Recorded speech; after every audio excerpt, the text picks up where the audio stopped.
This session is going to be brought to you by Ruben from IO Active. His talk is called SATCOM Terminals Hacking by Air, Sea, and Land. Thank you. Okay, thank you. Thank you for coming. This is SATCOM Terminals Hacking by Air, Sea, and Land. I'm going to talk about the security of, or the lack of security of some of the most widely deployed satellite terminals out there. The agenda we've got for today's introduction, a very brief introduction to the satellite architecture, and then methodology, vulnerabilities, with some demos, and finally some funny vendor responses.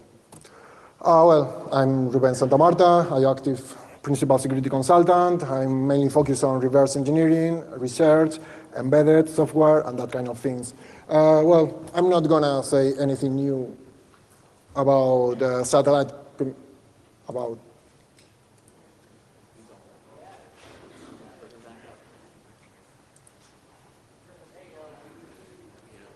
it's not working? Okay, there is no camera for that. Well, anyway, I have to follow to continue. I'm not going to say anything new about satellite communications. As you know, the physical limitations of the terrestrial networks make SATCOM plays a vital role in the global telecommunication systems. There are several sectors that rely on SATCOM, for example, maritime, industrial, the military, aerospace, emergencies, or even media. Well, basically, the satellite infrastructure can be divided into two major segments, the space segment and the ground segment. Our research was focused on the ground segment, specifically all those mobile earth stations or ship earth stations or aircraft.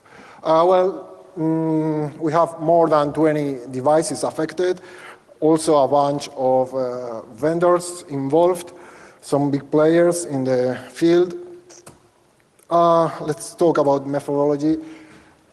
When researching into devices that are used on aircraft, on board an aircraft, or ships, or vessels, military facilities, ideally, one should have access to those environments, but the reality is quite different. For example, the Aviator product costs a minimum of $200,000. If you want a cargo ship, good luck with that, because you should be preparing like $10 million. So the actual research environment is something like this.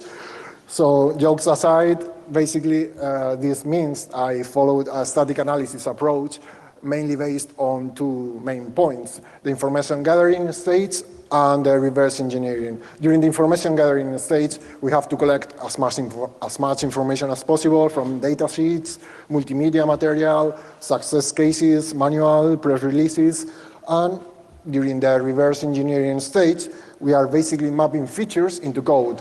All the technical slides I'm showing today follow the same pattern. I present a document from the vendor describing a feature, and then we'll see how that feature has been actually implemented in the firmware.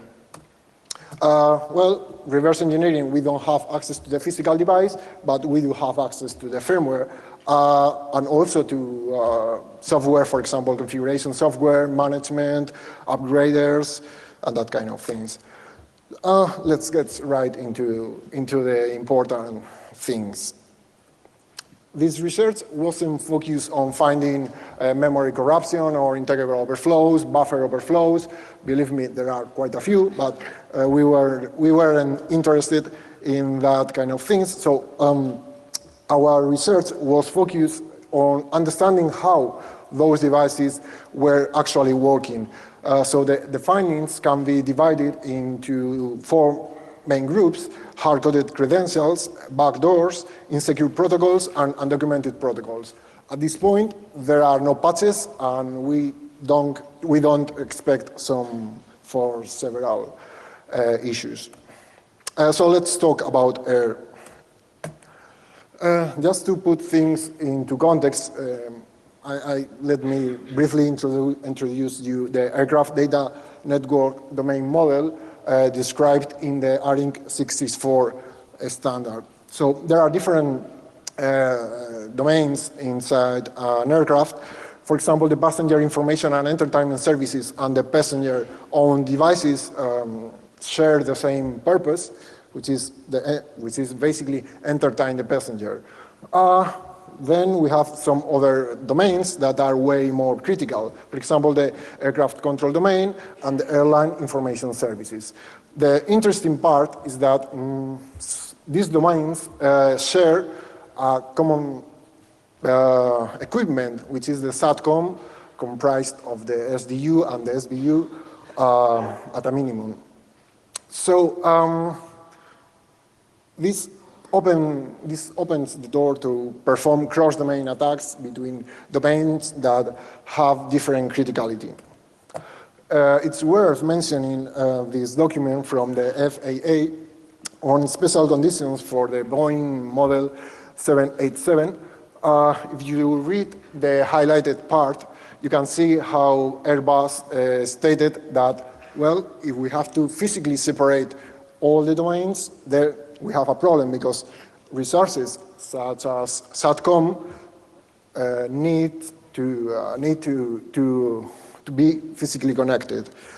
I think that's important to the kind of things we are going to see today.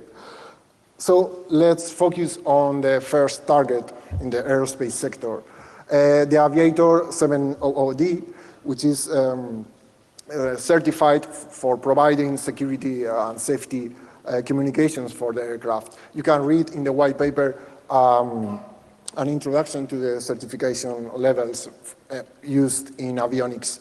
So as you can see in the slide, we have two different units. The SBU, which stands for Satellite Swift Broadband Unit, and the SDU, which can be considered the core of a SATCOM equipment on board an aircraft. It's the satellite data unit. So this picture comes from the official documentation of the vendor. So as you can see, the SBU contains a built-in wireless access point, also a built-in router. So from the in-flight entertainment network, you can reach the SBU. From the Wi-Fi, you can reach the SBU. So from the security perspective, this unit poses an interesting attack target. So technically, the Aviator SBU can be configured through a web interface, which is based on Savante, a Lua web server.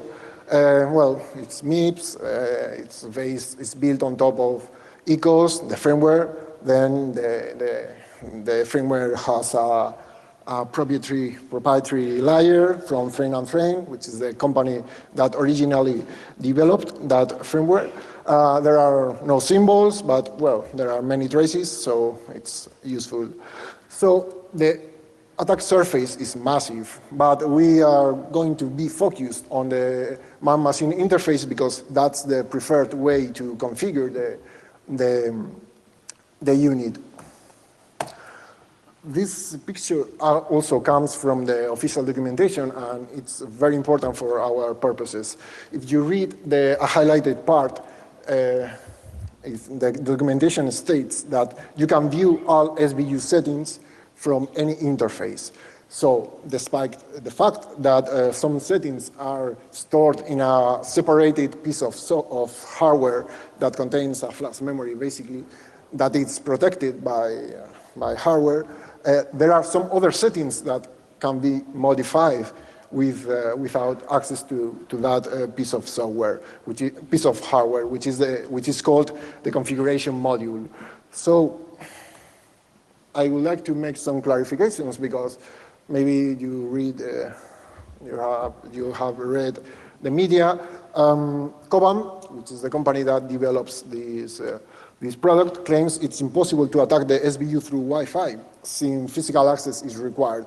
But I don't agree because the Aviator MMI uses that function. Lua is arrow CM write protected, which is basically checking whether the configuration module is enabled to write access. And that function and the way they have implemented that can be easily bypassed, as we are going to see in just a few minutes. So it's also worth mentioning, it's also important to mention that any interface can access the SBU, so that's the key. The Aviator product actually protects some settings in the flash file system, but some other settings are not protected. So the Aviator SBU framework checks the configuration module write protection only when updating those settings, not when updating firmware files or other settings, for example, the administrator password. So as a result, we can say that the SBU can be attacked through the Wi-Fi. This is how they implemented the security in the MMI. So when they detect that a user is not properly authenticated or when the functionality requires being connected to the maintenance port, they add disabled attribute to a button or to an input. So this is seriously. But for example, you can see in the picture the Lua scripts that are used to upload the firmware. So, but if you think you are cheating and you want to be a real administrator, you can use another vulnerability. For example, the prediction of the administrator reset password.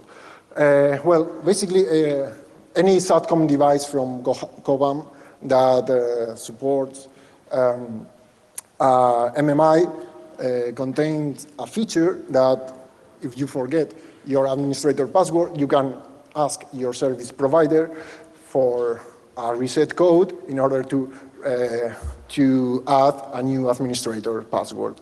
So when I was analyzing this feature, it seems you can generate your own password because the algorithm is like this, basically. So they use the device serial number, they use a hard-coded string, in this case, the last part is redacted, and the MD5 is the reset code. So you can become an administrator in any of those products just by using this. But the interesting thing is how they implement the firmware upload feature.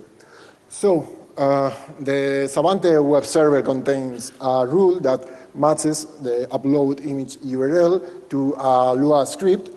So basically it's a upload file implementation that is handled by 4 different functions in that order. If we look at the firmware to see how those functions have been implemented, we see that the first one, DL init, initializes the DL directory to hold the files. Then the DL feed writes the tar file you are sending in the post request and handles that file. This firmware file should contain a manifest file in the form you can see in the picture, just a checksum. It's not signed, just verified by that checksum, and then a path. So the DL finish checks that everything is okay with the main CPU file, which contains the SBU firmware. So if everything is okay, the version is okay, the platform is okay, it copies that file to the original one and renames the old one to main CPU.all. And then DL reboots the terminal. This function by itself is an attack vector because you can reboot the terminal, and that's not good. But the interesting part obviously is we have the ability to upload new firmware to the SBU.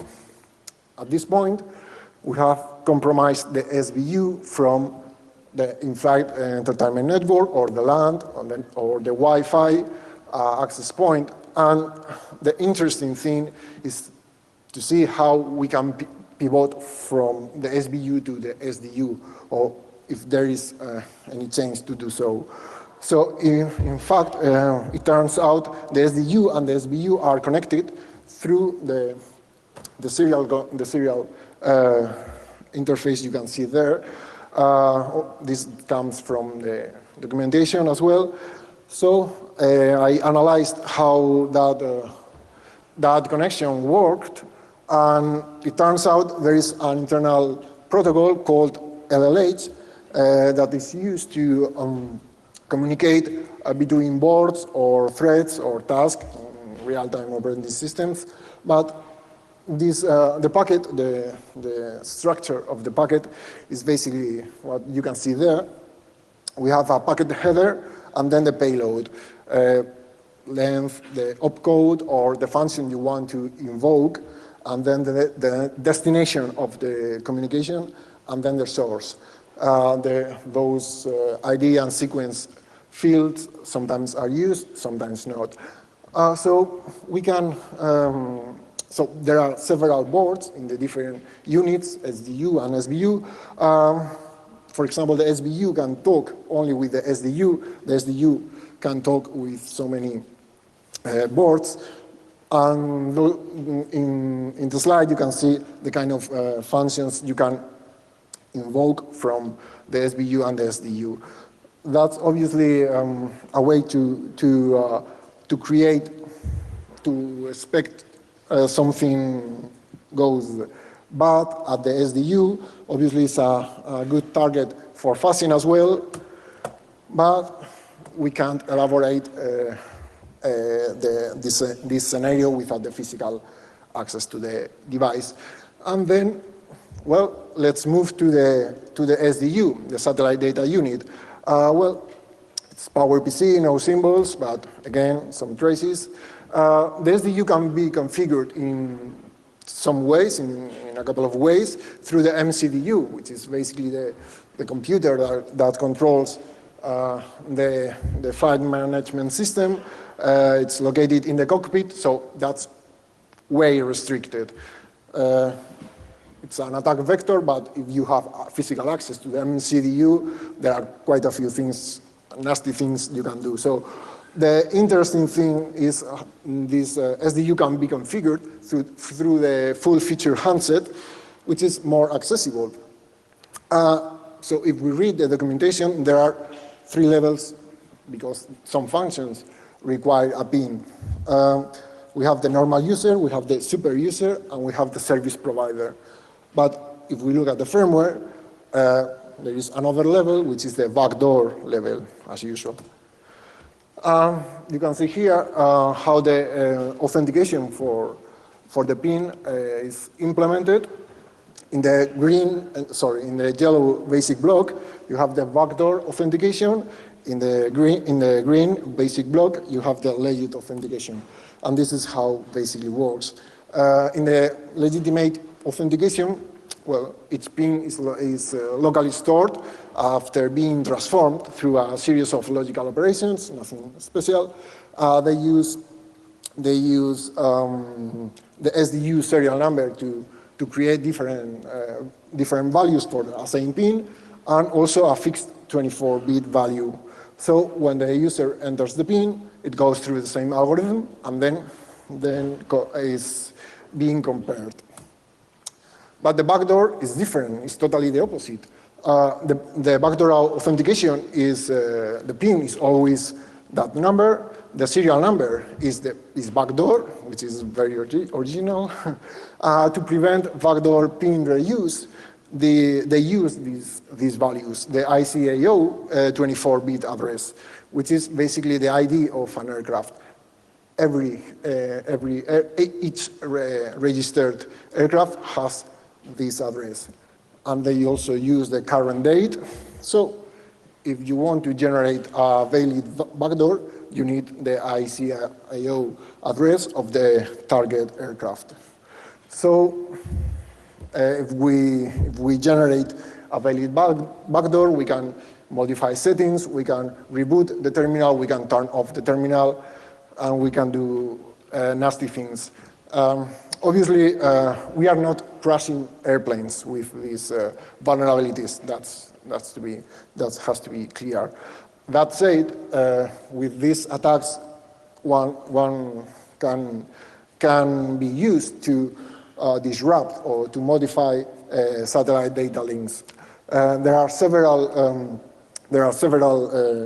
communication channels on an aircraft that rely on the satellite communication, so that may be a problem. Let's move to the sea. Well, the silo products are also developed by COBAM, and they connect through TrainLink, which is a sophisticated communication protocol that connects the cellular product in a network. So obviously, we have to know how that works, and basically it's two main parts. The discovery stage, which is based on SLP, Service Locator Protocol, and the management, which is SNMP. So if you want to look for TrainLink devices, you have to send the SLP request to the network and see what kind of services respond with those attributes. The interesting part is the SNMP, because there are 4 different groups that implement some functionalities. The software downloads allows to upload new firmware, and that's an interesting feature. You can see a common architecture for the cellular GMDSS system in the picture. So, well, you can spoof devices just by using this if you want. So I was analyzing several firmware from several devices, and basically there are some differences, but they use the same approach. They use SMB with some OIDs that basically allow you to set a server from where the device is going to download a firmware file. You can obviously set the file name, the port number, which by default is DFTP, the IP address, and then there are some other OIDs that are intended to keep track of the update progress. So the TrainLink firmware update basically works as that. You have to create a malicious firmware, set up a DFTP server, send the SLP request to discover a device, and then set the DFTP server, the file name, and finally set the download control to trigger the firmware upload. And then some fun. So the last thing we have to know is how the firmware file is structured. I analyzed the internal tool they use to parse the firmware file to discover how the firmware is structured. It's basically a magic and then some streams. There are 2 main streams. One, the class ID number 1, which is basically for overall description, and then we have the class ID 4, which is a content stream. Then we have, well, the typical fields. Everything is checked using CRC, checksum. We have the body size, the timestamp, IDs, data. So let's see a demo. This terminal you can see here is used in the maritime sector to receive or to send information or to receive information from the different entities. That information is vital for the safety of the aircraft or for the safety of the ship or the vessel or the crew. So this terminal is mandatory for certain kind of vessels. Basically, there are 2 ways to upload firmware: the physical way through USB, and the remote way, which is the interesting part. So let's just right now it's trying to detect through SLP. Then this is not physical access. If you are on the same network, that's, as far as I know, that's not physical access, as some vendor claims. And then we can upload new firmware. This terminal is used to send a distress call if the crew or the ship is facing a critical situation. They can send a distress call by pressing the red button, and that distress call is sent to the Rescue Coordination Center in order to trigger some procedures to rescue the people. So we are uploading new firmware to the terminal. There is no security at all. So if you can reach the terminal, it's over.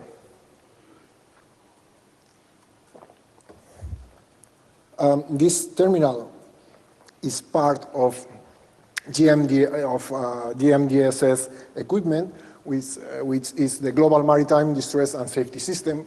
It's an international agreement to set up some procedures or equipment that are intended to increase the safety of the operation at sea. This console is part of, this terminal is part of GMDSS console, and it's interesting because 20 years ago, the International Maritime Organization stated that these devices should be protected against the effect of computer viruses 20 years ago. But, well, it takes some time.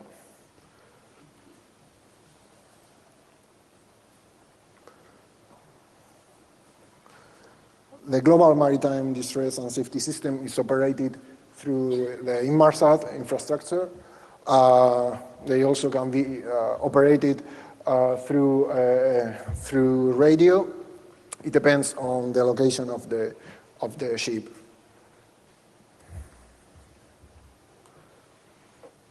The terminal should reboot now.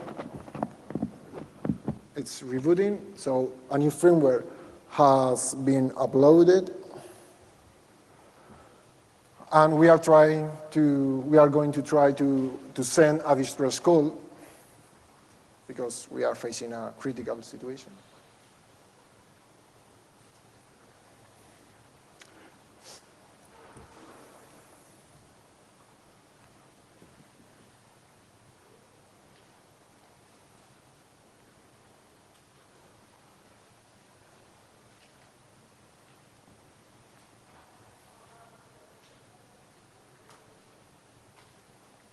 Well, you see the terminal again. Well, you can navigate from the different. And if we press the distress button instead of the distress function, we are in Vegas, so a slot machine.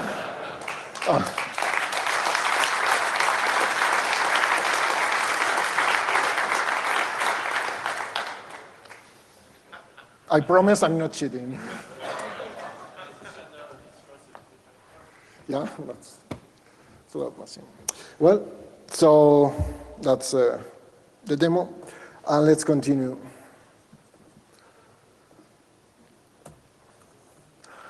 Well, another part of the GMDSS installation is the Sailor, the Mini-C terminal. If we read the documentation, there are some interesting things. For example, we see that it supports a remote cell interface that has 4 different authority levels: normal, super, sysadmin, and distributor.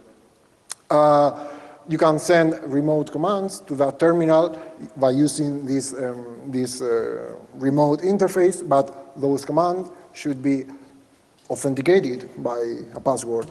So there are 6 levels in the firmware. the documented ones and the undocumented. We can retrieve the passwords from that function, which is intended to restore the default factory passwords.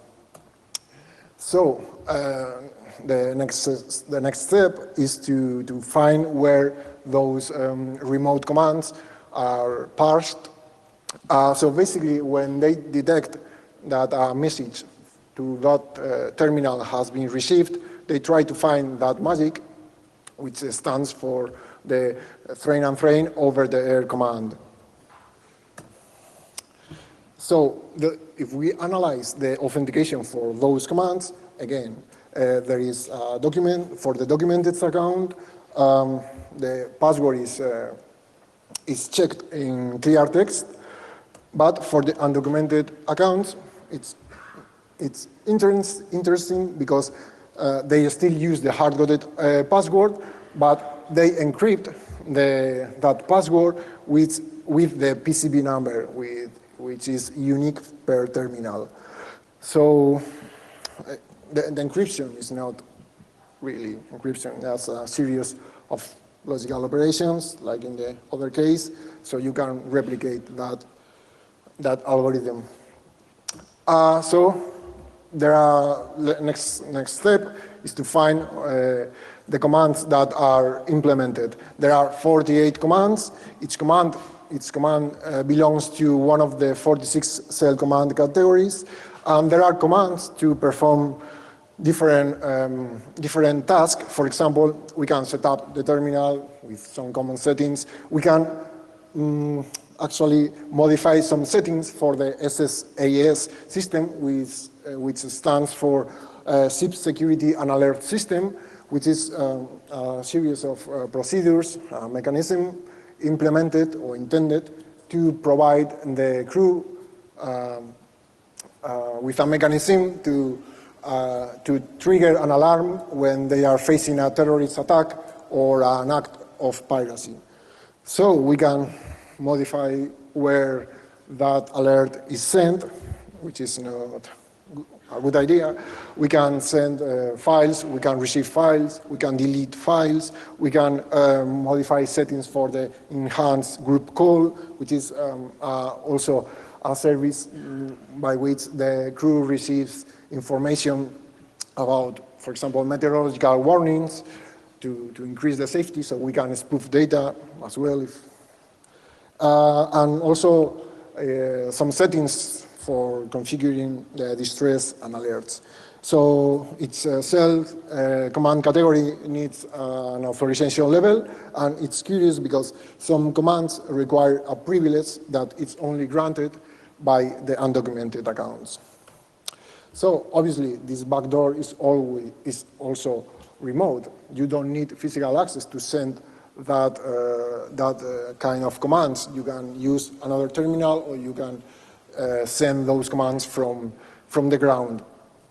We can also use the ThreadLink firmware upload to repurpose, to modify binaries, and even create malformed frames to attack the Inmarsat infrastructure. And finally, let's talk about land. These are the most widely deployed Inmarsat beacon terminals manufactured by Hughes. They are VxWorks, some interfaces, USB, Ethernet, Wi-Fi. The beacon stack is developed by a Danish company called Gatehouse, which also offers spying services. Hughes firmware is really nice because it's deployed with the symbol table. It can be updated through FTP. It contains debug, test, in-house functionalities, traces, anything you want. There are different vendors that use that firmware, and it's interesting because we don't have access to a terminal used by the military, but since the firmware is pretty similar, in some way we are accessing that. The first thing I came across was the SYN protocol, which is an undocumented protocol, binary protocol that can be exploited in those terminals. It listens on 1827 TCP. There are dozens of functions implemented, and you can do anything you want. You can modify the firmware, you can read memory, you can write memory, obviously you can execute arbitrary code, you can reboot the terminal, you can test the physical layer, anything. There are dozens of functions, so you have complete terminal control. The binary protocol is pretty simple. You have the function ID, and then depending on the function ID, there are different parameters. You can see some of the functions implemented. All of them begin with diag, which is because apparently it's some kind of diagnostic protocol according to the vendor. Obviously, the boring part, hard-coded credentials. Most embedded devices have hard-coded credentials, and these devices are not an exception.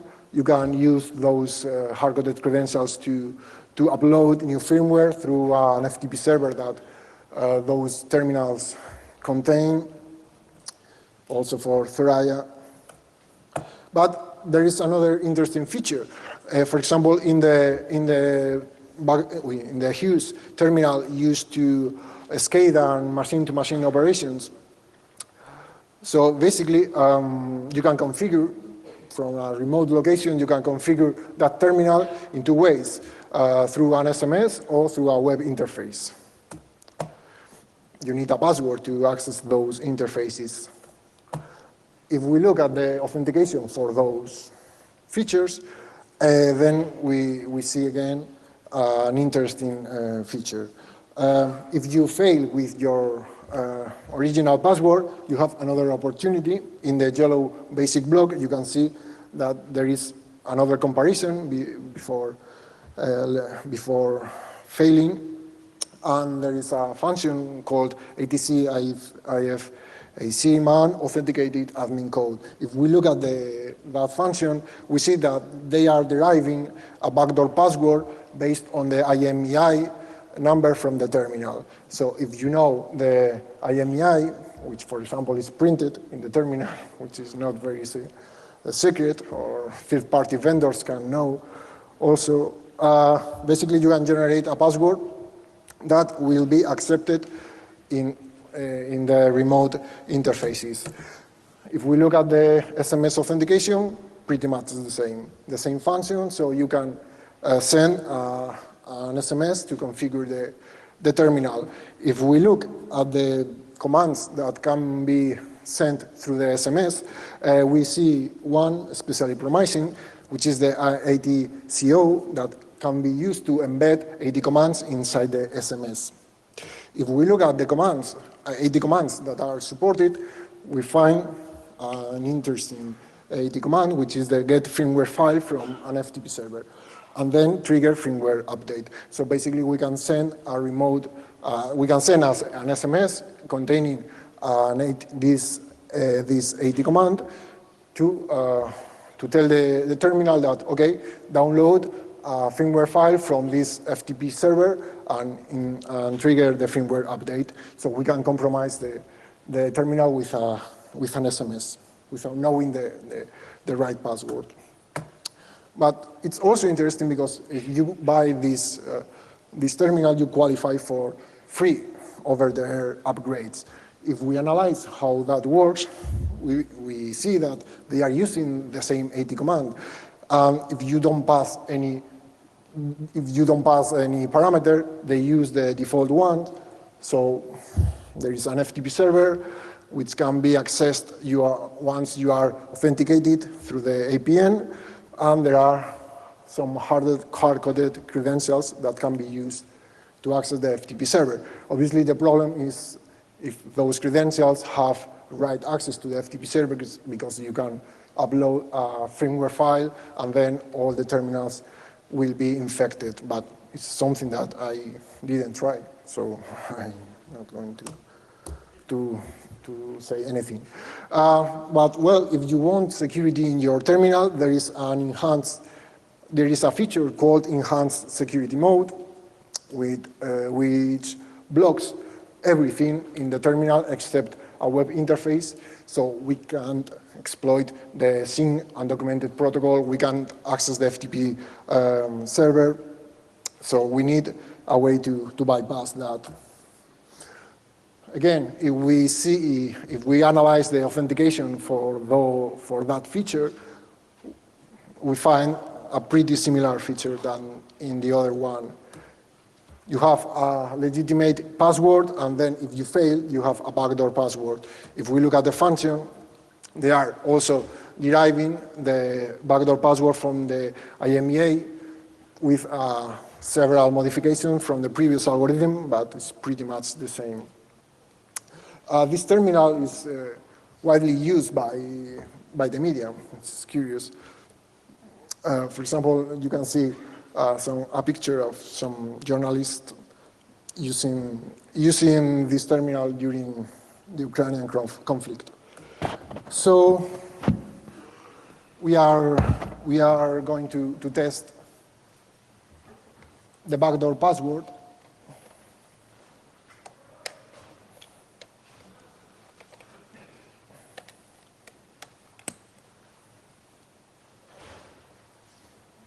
I don't know what time, okay.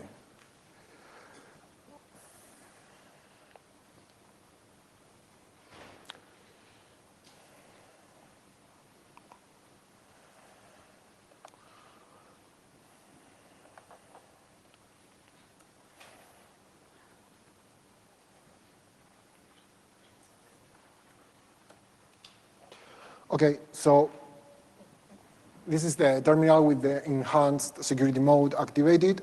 We need a security password.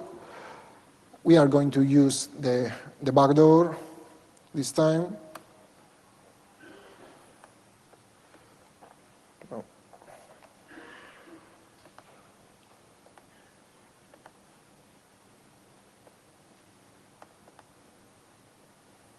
Ah, fuck. Okay. 8, 6, 1, 5, 7, 4, 7. Okay, we can well, if you want to activate this feature, you need to buy that feature. So you have to send your IMEI to the service provider, and then they return you an admin a code to activate that feature. Eventually, you can generate your own code, but that's another matter. So we can test with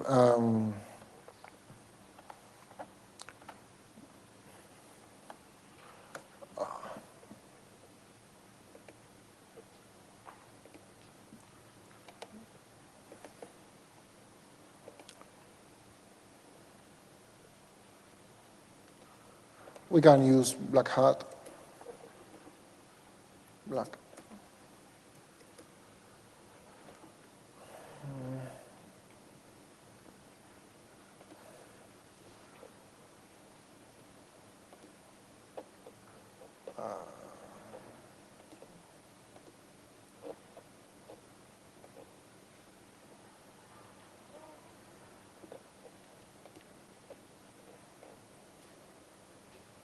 You can see the password, black hat, here, that has been sent.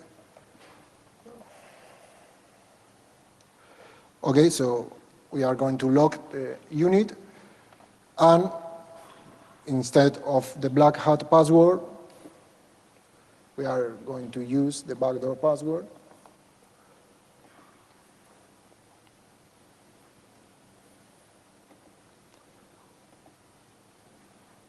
And it worked. And you can see the password we have sent.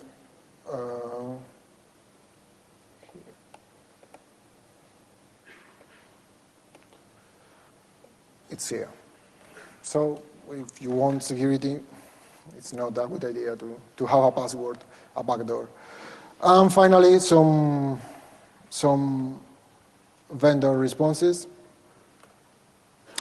Well, Cobham claims that from a network security perspective, the devices can therefore only be subject to attacks if the attacker has either physical access to the device or segment, or the network has been installed incorrectly. That obviously never happened, because maybe that's the reason why I found vulnerable vessels on the internet. So also the over-the-air commands require user authentication based on a specific password. So you can't use hard-coded credentials, which is technically true because they are encrypting the hard-coded credentials, but it's not actually true. Iridium, we didn't see any, but we didn't see any vulnerability because, well, it's basically you can upload new firmware without authentication. They also have hard-coded credentials, the usual thing. I love this one. This is from Hughes. So this is about the hard-coded credentials. They say that, well, it's okay, we have hard-coded credentials, but that's not a problem because in most Unix and Linux machine, FTP and Telnet 6, and people don't set password, and everybody is happy. And then this is even better. Okay, we have backdoors, but this is good. It's a really good thing. So this is common practice in commercial electronic products that support user-selected passwords. So the NSA is really happy with this one. Well, they basically acknowledged the vulnerabilities, but they say it's okay. The conclusions, if someone can remotely or physically reach your SATCOM device, it's over. Backdoors, hard-coded data, avoid using insecure protocols. Avoid using cryptography. It's not, you have to use cryptography. This is some kind of error. And we are just scratching the surface, but there is still a long way to go. So thank you for coming. This is it.